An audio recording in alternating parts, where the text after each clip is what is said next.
Latte art is a journey, but no matter how simple or complex the pattern, they all require three things: well-extracted espresso, microfoam textured milk, and a lot of practice.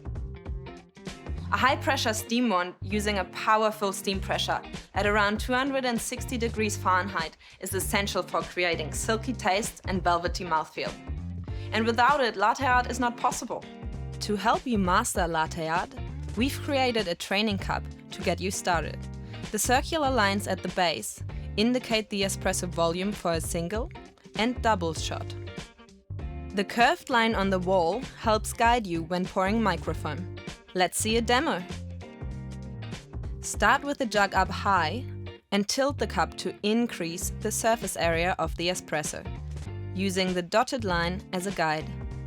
Pour a thin, constant stream of microfoam to pierce the center of the crema. As the cup starts to fill, stop before you hit the line and tilt the cup more upright. Then bring the tip of the jug close to the surface of the milk, almost touching it. At this point, a white dot will start to appear.